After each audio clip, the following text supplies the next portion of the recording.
Hello students, welcome to 5 classes in collaboration with City Model College। आज हम लोग electric field lines के विषय में और उनकी प्रॉपर्टीज के बारे में बात करेंगे। सबसे पहले देखते हैं हम लोग कि जो हमारा सिलेबस है उस सिलेबस में क्या है। इलेक्ट्रिक लाइन ऑफ फोर्सेस में ये आपका कुछ सिलेबस है जिस सिलेबस पर हम लोग आगे चर्चा करेंगे और इसको समझने का प्रयास करेंगे। सबसे पहले देखते हैं what is electric field lines.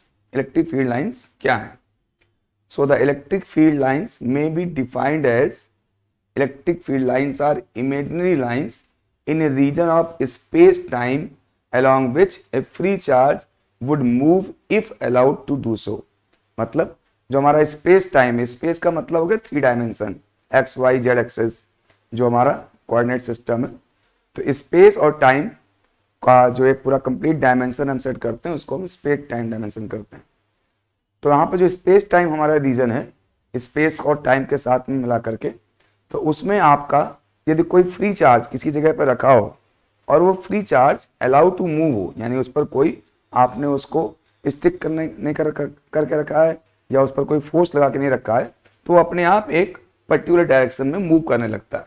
तो जिस डायरेक्शन में वो मूव कर रहा है अलोंग द फोर्स, उसको लेकर हम एक इमेजनरी लाइन ड्रा करते हैं, वो कहलाती है आपकी इलेक्ट्रिक फील्ड लाइंस। जैसे यहाँ पर यदि ये कोई चार्ज रखा है किसी इलेक्ट्रिक फील्ड में and if it is allowed to move, तो जिस डायरेक्शन में मूव करता है उस डायरेक्शन में एक इमेजिनरी लाइन ड्रा करते हैं और उसको हम लोग कहते हैं इलेक्ट्रिक फील्ड लाइंस। यहां पर हम पाएंगे कि जो electric field lines are lines of forces are a visual representation of electric field in the region. यानी सिर्फ इलेक्ट्रिक फील्ड लाइंस क्या है, ये एक विजुअल रिप्रेजेंटेशन है किसी प्लेस पर इलेक्ट्रिक फील्ड को समझने या उसको विजुअलाइज करने के लिए। ठीक है, नेक्स्ट हम देखते हैं इलेक्ट्रिक लाइंस ऑफ फोर्सेस को और किस तरह से हम या उनकी क्या प्रॉपर्टीज और हैं। जैसे सपोज कोई ये चार्ज है और इस चार्ज की वजह से इसके चारों ओर कोई इलेक्ट्रिक फील्ड या इलेक्ट्रिक फील्ड का एरिया है। चार्ज के पास इलेक्ट्रिक फील्ड स्ट्रांगर होती है, जैसे दूर जाते जाते हैं इलेक्ट्रिक फील्ड की वैल्यू कम होती जाती है। अब यहां पर यदि आप कोई पॉइंट लाएंगे तो उन पॉइंट्स पर यदि कोई चार्ज रखते हैं तो उन पर कोई फोर्स लगेगा। तो इस तरह से जितने भी पॉइंट्स होंगे उन सब पर फोर्स लगेगा। तो सपोज ये कोई पॉइंट लाए आप पे किसी चार्ज जिसके चारों ओर कोई इलेक्ट्रिक फील्ड है, तो उस पॉइंट के पास कोई दूसरा चार्ज लाने पर उस पर जो फोर्स लग रहा है वो उन दोनों को मिलाने वाली लाइन के अलॉन्ग लग रहा है और ये लाइन आपकी उस इलेक्ट्रिक फील्ड लाइन को रिप्रेजेंट करेगी। और इस तरह से जितने भी आपके चारों तरफ पॉइंट्स होंगे, हर पॉइंट पर जो इलेक्ट्रिक फील्ड लाइन की डायरेक्शन होगी वो इस चार्ज और इन चार्जेस को मिलाने वाली लाइन के अलॉन्ग होगी। तो ये सभी जो है आपकी एक तरह से इलेक्ट्रिक फील्ड लाइंस हैं जिनको हमने विजुअली क्रिएट किया है इलेक्ट्रिक फील्ड लाइन के इफेक्ट को समझने के लिए। अब यहां पर आप देखेंगे कि जो इलेक्ट्रिक फील्ड लाइंस होती हैं वो हमेशा पॉजिटिव चार्ज से स्टार्ट होती हैं और इन्फिनिटी तक जाती हैं। तो यहां पर ये पॉजिटिव चार्ज से स्टार्ट हो रही हैं और इन्फिनिटी तक आपकी ये इलेक्ट्रिक फील्ड लाइंस जाएंगी। इसके साथ कुछ और प्रॉपर्टीज हैं इसकी, जैसे चार्ज के पास आप देखेंगे तो किसी पर्टिकुलर एरिया से पास होने वाली इलेक्ट्रिक फील्ड लाइंस ज्यादा हैं। जैसे चार्ज से दूर होते जाते हैं number of lines passing through that particular area कम होती जाती हैं। तो इस तरह आप ये कह सकते हो कि number of electric field lines per unit area normal to the surface surrounding any point gives the intensity at that point. यानी किसी चार्ज के आसपास किसी सरफेस के परपेंडिकुलर जो लाइंस पास हो रही हैं उन नंबर ऑफ लाइंस की जो क्वांटिटी है वो वहां की इलेक्ट्रिक फील्ड लाइंस की इंटेंसिटी को रिप्रेजेंट करती है। जहां पर इलेक्ट्रिक फील्ड लाइन ज्यादा क्लोजर होंगी, जहां पर उनकी डेंसिटी ज्यादा होगी, वहां पर इलेक्ट्रिक फील्ड लाइन की इंटेंसिटी ज्यादा होगी। ठीक है, जैसे यहां पर भी 2 लाइंस जा रही हैं, इस आप एक शेप से भी 2 लाइन पास हो रही हैं, जबकि परपेंडिकुलर होना चाहिए यदि हम कोई सरफेस लेते हैं तो इस सरफेस से यदि 2 लाइन पास हो रही हैं और यहाँ से भी 2 लाइन पास हो रही हैं, लेकिन यहाँ पर 2 लाइन कम एरिया से पास हो रही हैं जबकि यहाँ पर 2 लाइन ज़्यादा एरिया में जा रही हैं। तो इस तरह यहाँ पर डेंसिटी कम हो गई और यहाँ पर डेंसिटी इलेक्ट्रिक फील्ड लाइंस की ज़्यादा है। तो इसलिए इलेक्ट्रिक फील्ड लाइंस का जो नंबर्स हैं वो तो सब्जेक्टिव मैटर हो जाता है, लेकिन जो इलेक्ट्रिक फील्ड लाइंस की डेंसिटी है वो ऑब्जेक्टिव है, वो प्लेस टू प्लेस अलग हो जाएगी। तो इलेक्ट्रिक फील्ड लाइंस की डेंसिटी प्लेस टू प्लेस अलग होती है, वो डिपेंड करती है कि कितने पर्टिकुलर एरिया में कितनी लाइंस पास हो रही हैं। फिर हम देखते हैं कि नेगेटिव चार्ज को ले हम लोग, तो नेगेटिव चार्ज के लिए जो इलेक्ट्रिक फील्ड लाइंस होती हैं वो हमेशा इन्फिनिटी से टूवर्ड्स नेगेटिव आती हैं। यदि कोई पॉजिटिव चार्ज रखा हो तो पॉजिटिव चार्ज से नेगेटिव तरफ आती हैं। पॉजिटिव चार्ज होता है तो पॉजिटिव चार्ज से इलेक्ट्रिक फील्ड लाइन निकलती हैं और इन्फिनिटी की तरफ जाती हैं। नेगेटिव चार्ज होता है और इसके पास में पॉजिटिव हो तो पॉजिटिव से जो चार्ज इलेक्ट्रिक फील्ड लाइन निकल रही होंगी, जो इन्फिनिटी पे जा रही होंगी, वो लाइंस आपकी नेगेटिव चार्ज पर जाकर मिल जाती हैं। और इलेक्ट्रिक फील्ड लाइंस पर बाकी भी जो इलेक्ट्रिक फील्ड लाइंस आती हैं वो इन्फिनिटी से टूवर्ड्स नेगेटिव चार्ज की तरफ आती हैं। तो ये यहाँ पर ध्यान रखने वाली बात है कि नेगेटिव चार्ज है तो जो इलेक्ट्रिक फील्ड लाइंस आएंगी वो फ्रॉम इन्फिनिटी टू चार्ज आएंगी। यदि उसके पास में कोई पॉजिटिव चार्ज रखा होगा तो उससे इलेक्ट्रिक फील्ड लाइंस स्टार्ट होके नेगेटिव पर टर्मिनेट होंगी। तो जैसे हम यहाँ पर लिख लेते हैं कि electric field lines start from the infinity and terminate to negative charge. Infinity से स्टार्ट होंगी और नेगेटिव पर खत्म होंगी। ऐसे ही electric field lines never crosses each other. ये जो इलेक्ट्रिक फील्ड लाइंस है वो कभी भी आपस में इस तरह से क्रॉस नहीं करती। क्यों नहीं क्रॉस करती? क्योंकि जैसे ही वो कहीं पर क्रॉस करेंगी वहां पर इलेक्ट्रिक फील्ड लाइन की दो डायरेक्शंस हो जाएंगी। इस तरह से इलेक्ट्रिक फील्ड लाइन की दो डायरेक्शंस हो जाएंगी और दो डायरेक्शंस पॉसिबल नहीं है। क्यों पॉसिबल नहीं है? क्योंकि किसी पॉइंट पर यदि कोई वेक्टर क्वांटिटी होगी तो उसकी एक ही डायरेक्शन हो सकती है, उसकी दो डायरेक्शंस नहीं हो सकती है। तो इस तरह से आप पाएंगे कि कोई जो दो इलेक्ट्रिक फील्ड लाइंस है वो कहीं पर भी किसी पॉइंट पर क्रॉस नहीं कर रही होंगी, ठीक है, क्योंकि उनकी दो डायरेक्शन एक ही जगह पर नहीं हो सकती। बीइंग ए वेक्टर क्वांटिटी, उस जगह पर पर्टिकुलर कोई एक ही डायरेक्शन होगी। यदि वहां दो इलेक्ट्रिक फील्ड लाइन है किसी वजह से तो वो दोनों आपस में मिलकर के एक नई इलेक्ट्रिक फील्ड लाइन जनरेट करेंगी जो किसी एक डायरेक्शन में ही होगी। नेक्स्ट बात आती है कि जैसे ये तो क्लियर हो गया आपका कि इलेक्ट्रिक फील्ड लाइंस आपस में कैंसिल आपको एक दूसरे को नहीं कर सकती। नेक्स्ट है electric field lines can never be closed loop and can never be start and end at same point.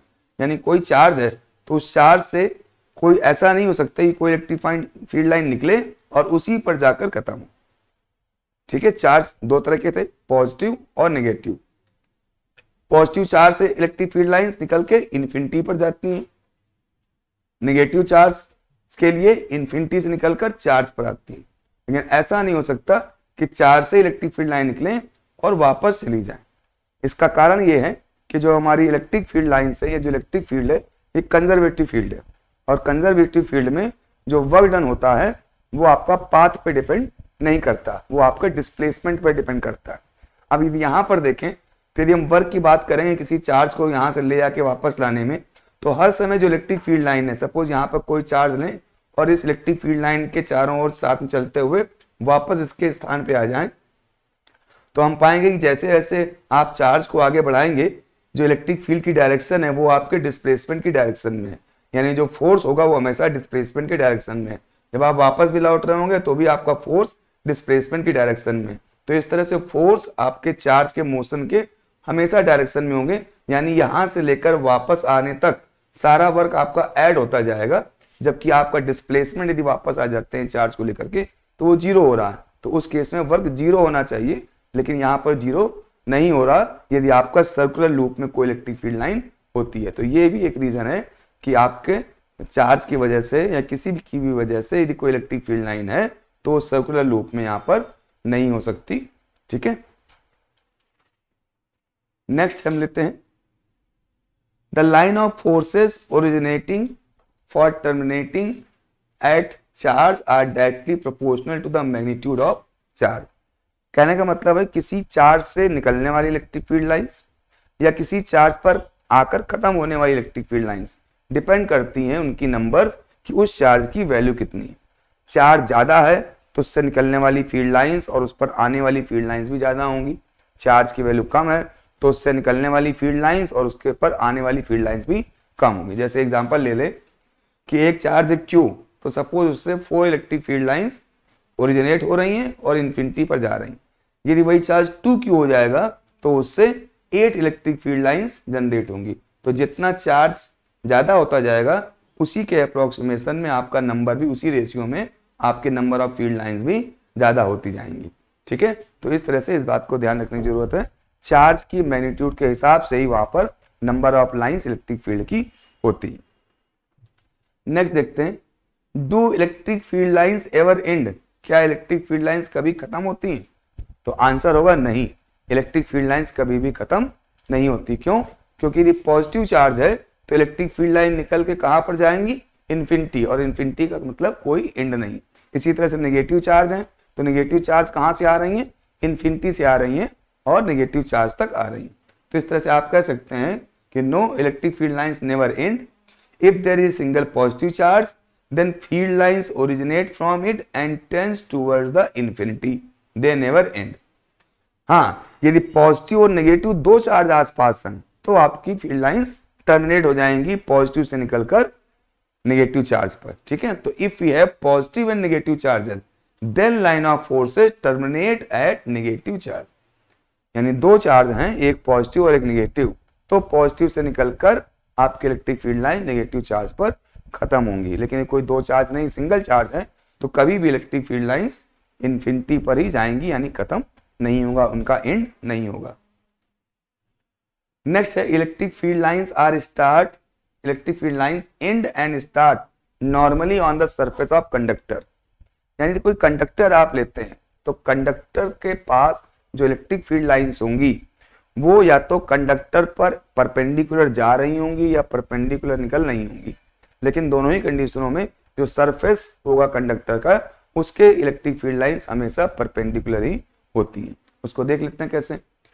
दूसरा एक चीज और है, electric field lines can never be inside the conductor, किसी भी कंडक्टिंग मटेरियल के अंदर इलेक्ट्रिक फील्ड लाइंस नहीं हो सकती। इसको हम लोगों ने लास्ट लेक्चर में भी देखा था, जब हम लोगों ने कंडक्टिंग सॉलिड स्फीयर लिया था तो उसके अंदर इलेक्ट्रिक फील्ड जीरो होती है। जब इलेक्ट्रिक फील्ड जीरो है तो वहां पर किसी भी रखे हुए चार्ज पर कोई इलेक्ट्रिक फोर्स भी नहीं लगेगा, यानी अंदर किसी तरह की कोई इलेक्ट्रिक फील्ड लाइंस नहीं होगी।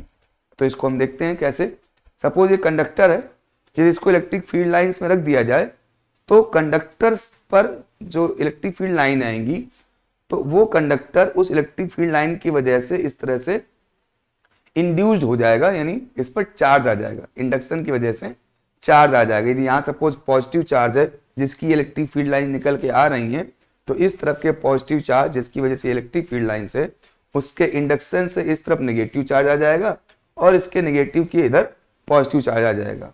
ठीक है, क्योंकि नेगेटिव का मतलब आने का मतलब कि इलेक्ट्रॉन्स इधर की ओर अट्रैक्ट हो गए हैं उस पॉजिटिव चार्ज की इस इलेक्ट्रिक फील्ड की लगने वाले फोर्स की वजह से, और पॉजिटिव चार्ज इस तरफ आ गया, यहाँ से इलेक्ट्रॉन निकल के यहाँ पर पहुंच गए, यहाँ लैकनेस ऑफ इलेक्ट्रॉन हो गया, यहाँ आपका एक्स्ट्रा इलेक्ट्रॉन्स हो गए। तो इस तरह से जो आपका कंडक्टर है वो चार्ज हो गया, लेकिन जो इलेक्ट्रिक फील्ड लाइंस हैं वो सरफेस के अंदर नहीं होंगी। ठीक है, क्योंकि यदि सरफेस के अंदर इलेक्ट्रिक फील्ड लाइंस होंगी तो इलेक्ट्रॉन्स कंटिन्यूअस एक प्लेस से दूसरे प्लेस की ओर जाते रहेंगे। कंटिन्यू क्यों नहीं हो सकता? शुरू में तो होगा, क्या होगा कि शुरू में इलेक्ट्रॉन्स इस तरफ से उधर की ओर होंगे, यानी शुरू में जैसे ही इस कंडक्टर को आप इलेक्ट्रिक फील्ड लाइन में रखेंगे आप ये कह सकते हैं कि for very very very infinitesimally small time के लिए यहाँ पर इलेक्ट्रिक फील्ड जनरेट होगी, लेकिन उस इलेक्ट्रिक फील्ड की वजह से जैसे ही इलेक्ट्रॉन इस तरफ चले जाएंगे, इधर नेगेटिव चार्ज आ जाएगा, इधर पॉजिटिव चार्ज आएगा, तो एक उल्टी इलेक्ट्रिक फील्ड क्रिएट हो जाएगी और वो उल्टी इलेक्ट्रिक फील्ड पॉजिटिव से नेगेटिव की ओर होगी, जो कि एक्सटर्नल फील्ड को आपस में कैंसिल कर देगी। इस तरह से नेट इलेक्ट्रिक फील्ड अंदर कितनी होगी? जीरो, यानी अंदर फिर इलेक्ट्रिक फील्ड कोई भी नहीं बचेगी, यानी किसी भी कंडक्टर के अंदर इलेक्ट्रिक फील्ड लाइंस नहीं होती। और जो इलेक्ट्रिक फील्ड लाइंस आती हैं वो हमेशा सरफेस के परपेंडिकुलर होंगी, कोई भी इलेक्ट्रिक फील्ड लाइन सरफेस के ऐसा परपेंडिकुलर ना हो, ये नहीं हो सकता। क्यों नहीं होंगी? क्योंकि ये जो इलेक्ट्रिक फील्ड लाइंस हैं यदि ये सरफेस के परपेंडिकुलर ना हो, किसी डायरेक्शन में हो, जैसे हम बना के आपको दिखाते हैं कि सपोज कोई ये सरफेस है और इस पे इलेक्ट्रिक फील्ड लाइंस आपकी ऐसे पड़ रही है, किसी डायरेक्शन में पड़ रही है। ठीक है, ये आपका मेटल का सरफेस है और इलेक्ट्रिक फील्ड लाइन परपेंडिकुलर ना करके सरफेस पे आ रही, तो जब सरफेस पे होगी तो इस इलेक्ट्रिक फील्ड के कंपोनेंट हो जाएंगे, एक कंपोनेंट होगा आपका अलोंग द सरफेस और एक कंपोनेंट हो जाएगा आपका परपेंडिकुलर टू द सरफेस। तो यदि इलेक्ट्रिक फील्ड लाइन इस डायरेक्शन में आ रही है सरफेस के, तो उसके दो कंपोनेंट होंगे, एक ऐसा और अलोंग द सरफेस और एक परपेंडिकुलर। तो जो परपेंडिकुलर टू सरफेस होगा इससे तो यहाँ पर यहाँ के इलेक्ट्रॉन के मोशन में कोई इफेक्ट नहीं आएगा क्योंकि वो सरफेस पे इलेक्ट्रॉन है। लेकिन जैसे ही ये वाला जो इलेक्ट्रिक कंपोनेंट होगा इलेक्ट्रिक फील्ड का, ये कंपोनेंट इलेक्ट्रॉन को इस तरफ की ओर opposite direction to electric field move कराने लगेगा। और ऐसा किसी कंडक्टिंग मटेरियल के सरफेस में नहीं होता कि उसके इलेक्ट्रॉन अपने आप मूव कर रहे हों। तो इसी वजह से यहाँ पर इलेक्ट्रिक फील्ड का केवल एक कंपोनेंट हो सकता है, वो है केवल परपेंडिकुलर कंपोनेंट। तो इसी वजह से जब भी कोई इलेक्ट्रिक फील्ड किसी कंडक्टर के पास आएगी तो इलेक्ट्रिक फील्ड लाइंस हमेशा सरफेस पे परपेंडिकुलर ही होंगी। नेक्स्ट देखते हैं, कहीं पे इलेक्ट्रिक फील्ड लाइंस इस तरह से बनी हुई हैं, तो इसका मतलब ये हो रहा है कि इलेक्ट्रिक फील्ड लाइंस की जो डायरेक्शन है वो तो सेम है, इलेक्ट्रिक फील्ड लाइंस की डायरेक्शन सेम है, लेकिन कहीं पर वैल्यू कम है, कहीं पर इलेक्ट्रिक फील्ड लाइंस के नंबर ऑफ लाइन ज्यादा है, कहीं पर कम है। तो इसका मतलब ये है कि ये जो इलेक्ट्रिक फील्ड है वो नॉन यूनिफॉर्म इलेक्ट्रिक फील्ड है। नॉन यूनिफॉर्म इलेक्ट्रिक फील्ड में मैग्नीट्यूड तो डिफरेंट है लेकिन अलग अलग जगहों पर, लेकिन डायरेक्शन यहाँ पर एक है। तो ये एक एग्जांपल हो गया किस तरह की मैग्नेटिक फील्ड कहां पर प्रेजेंट है। तो magnitude is not constant but direction is. Next देखते हैं, सपोज ऐसा कोई कहीं पर इलेक्ट्रिक फील्ड है, तो यहां पर आप देखेंगे जो number of electric field lines हैं वो इक्वली डिस्प्लेस्ड हैं। तो यहां पर मैग्नीट्यूड तो सेम है लेकिन डायरेक्शन आपका सेम नहीं है, डायरेक्शन आपका चेंज हो रहा है कंटिन्यूअस इस तरह से। यहाँ पर कंटिन्यूअस डायरेक्शन सेम था, यहाँ पर पहले डायरेक्शन ऊपर की ओर है, फिर थोड़ा इधर हो गया, फिर थोड़ा इधर हो गया, फिर नीचे की ओर हो गया। तो यहाँ पर इलेक्ट्रिक फील्ड की डायरेक्शन सेम नहीं है लेकिन उनका मैग्नीट्यूड सेम है। ऐसे एक और एग्जांपल ले लेते हैं इस तरह से। यहाँ पर बात करें तो यहाँ इलेक्ट्रिक फील्ड की डायरेक्शन भी चेंज हो रही है और मैग्नीट्यूड भी आपका चेंज हो रहा है। पहले कम एरिया में उतनी इलेक्ट्रिक फील्ड लाइंस थी, अब ज्यादा एरिया में उतनी है, यानी इलेक्ट्रिक फील्ड डेंसिटी यहाँ पर चेंज हो रही है। तो ये आपका नॉन यूनिफॉर्म इलेक्ट्रिक फील्ड हो गया। तो यदि आपको नॉन यूनिफॉर्म इलेक्ट्रिक फील्ड बनाना है तो ये तीनों ही हो सकते हैं, लेकिन सबसे बेहतर क्या है इसमें, क्योंकि इसमें आपकी इलेक्ट्रिक फील्ड की डायरेक्शन भी चेंज हो रही है और मैग्नीट्यूड भी आपका चेंज हो रहा है। तो ये आपका नॉन यूनिफॉर्म इलेक्ट्रिक फील्ड हो गया।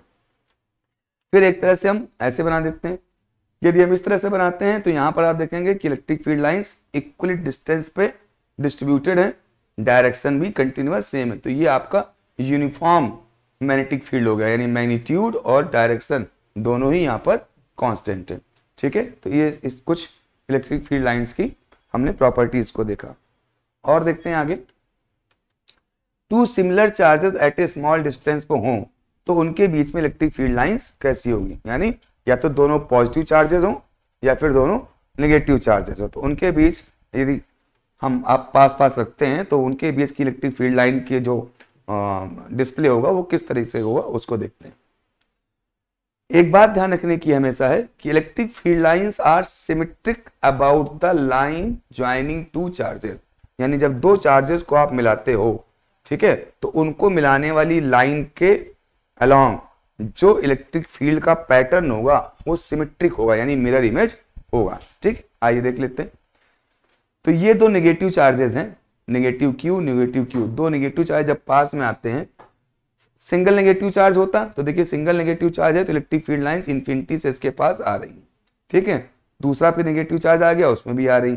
जब दोनों नेगेटिव चार्ज आपस में आमने सामने आ गए तो ये इलेक्ट्रिक फील्ड लाइंस एक दूसरे को रिपेल करने लगी और इनके रिपेल करने से इस तरह से आपकी इलेक्ट्रिक फील्ड लाइन जो ये थी ये इस इलेक्ट्रिक फील्ड लाइन को रिपेल कर रही है, ये वाली लाइंस इस इलेक्ट्रिक फील्ड लाइंस को रिपेल कर रही है और इनके बीच का कोई एक स्पेस ऐसा हो जाता है जहां पर कोई इलेक्ट्रिक फील्ड लाइंस अवेलेबल नहीं होती, उसको हम लोग न्यूट्रल पॉइंट भी कह सकते हैं।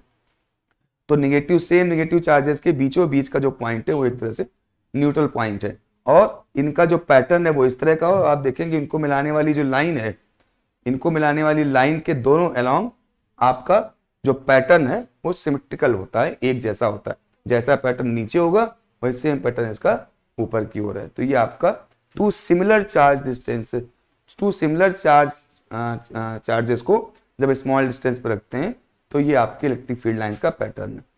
इन नेगेटिव चार्जेस की जगह यदि आप पॉजिटिव चार्ज रखते हैं तब भी सेम ऐसा ही पैटर्न आता है, बस जो एरोज हैं जो अभी इंफिनिटी से टूवर्ड द चार आ रहे हैं वो तब चार्ज से टूवर्ड्स इंफिनिटी की ओर जा रहे होते, लेकिन दोनों पॉजिटिव चार्ज हों दोनों नेगेटिव चार्ज हों दोनों का ही जो आपका पैटर्न होगा वो सेम होगा। ठीक है, नेक्स्ट लिखते हैं two opposite charges at small distance.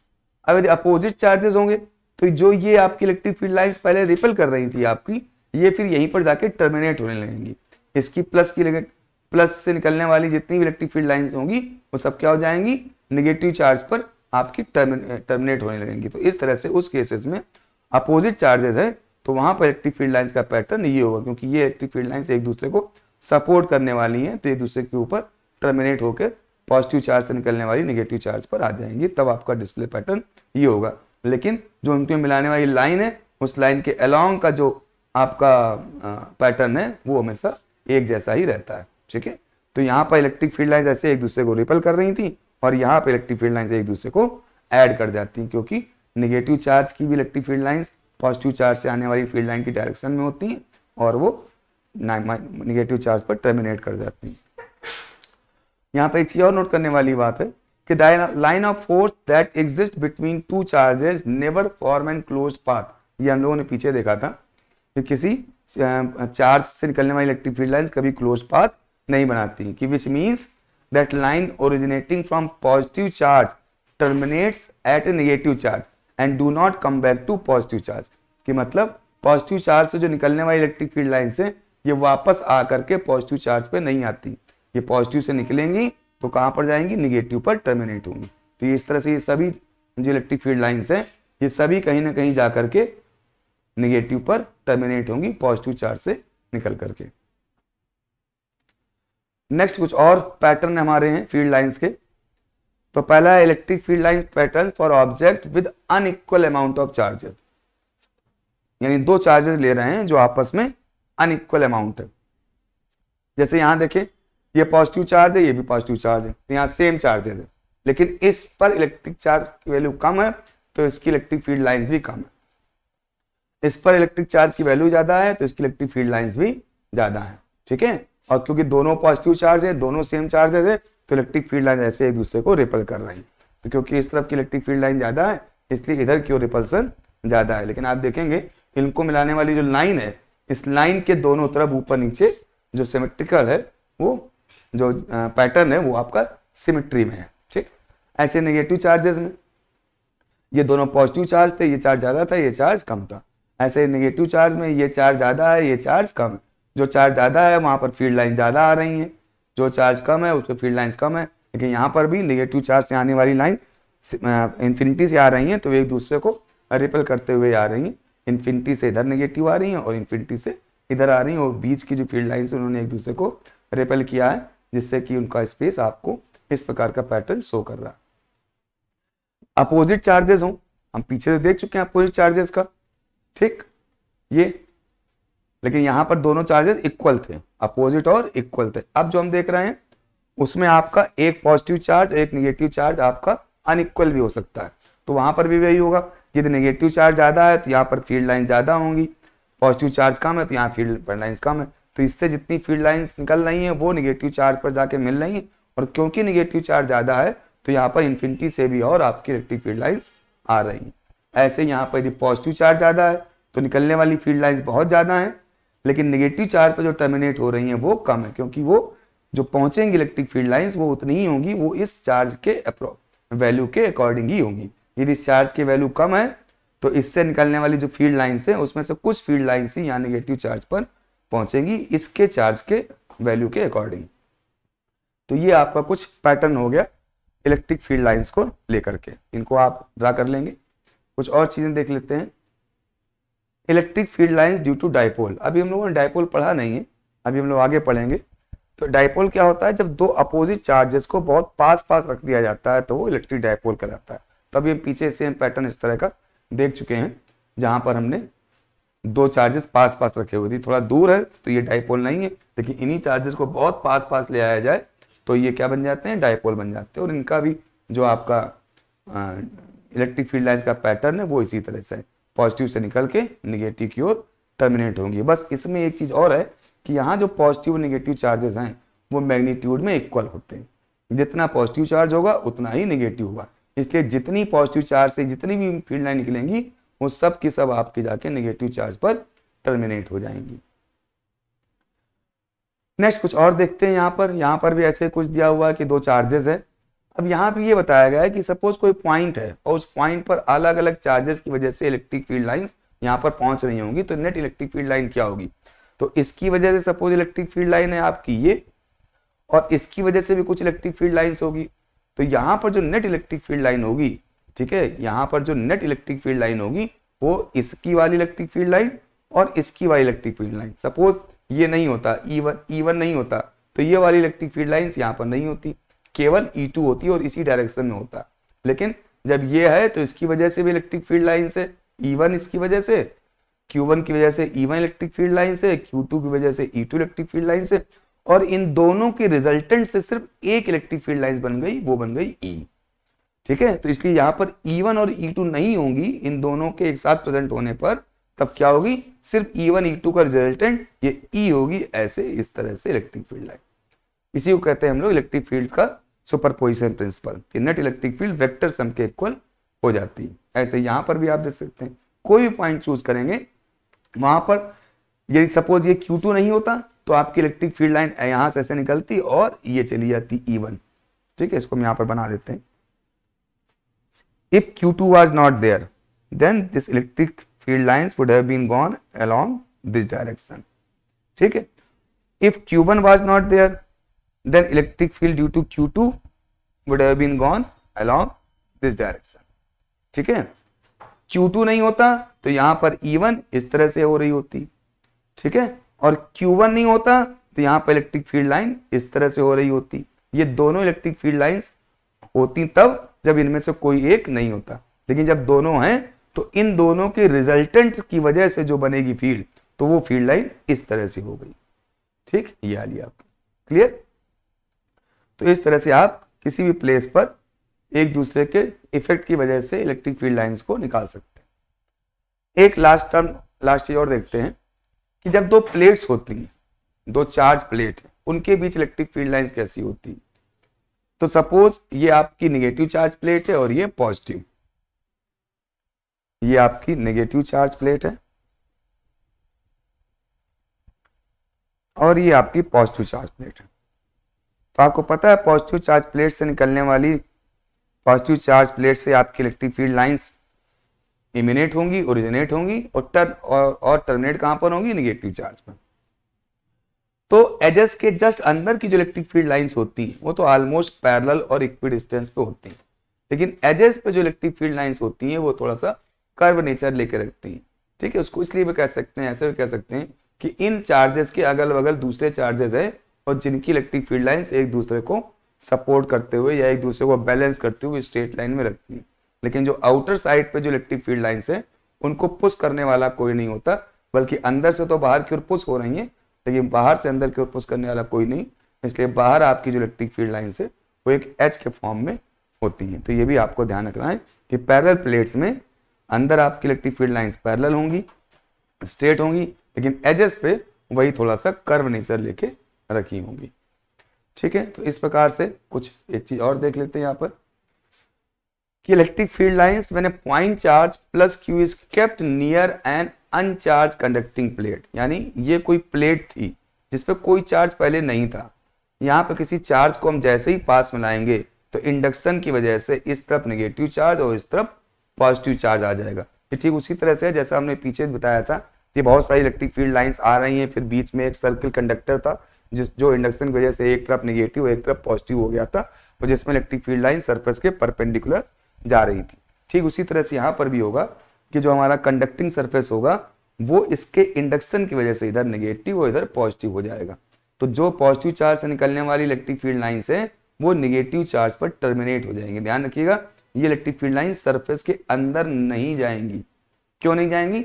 Surface के अंदर होंगी, लेकिन ये जो इंड्यूस्ड चार्ज है इसका भी एक इलेक्ट्रिक फील्ड प्लस से नेगेटिव इधर की ओर हो जाएगा और वो दोनों इलेक्ट्रिक फील्ड एक दूसरे को कैंसिल कर देंगी।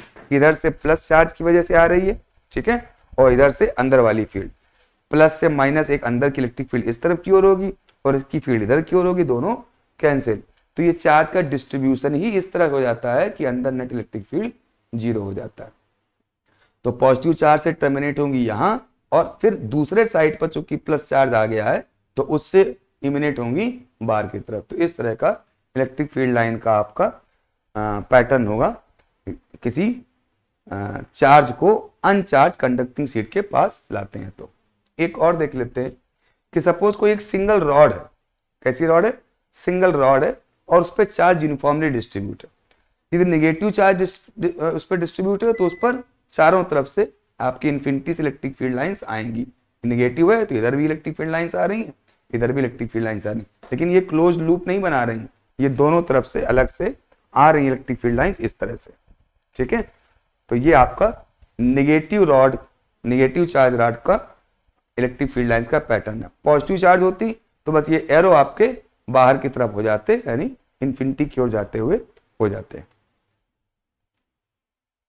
तो ये हो गया आपका। एक चीज कोई और ले लेते हैं, सपोज जैसे एक एग्जांपल दिया हुआ है ये कि solid metallic sphere is placed in uniform electric field which of the line A, B, C and D shows the correct path and why।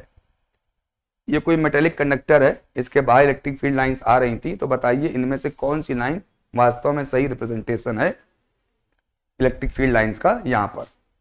तो आप देखेंगे ये जो इलेक्ट्रिक फील्ड लाइंस है ये सरफेस के अंदर नहीं जा रही है, ये सही हो सकती है, लेकिन ये इलेक्ट्रिक फील्ड लाइंस सरफेस के परपेंडिकुलर नहीं है, इसलिए ये पॉसिबल नहीं है।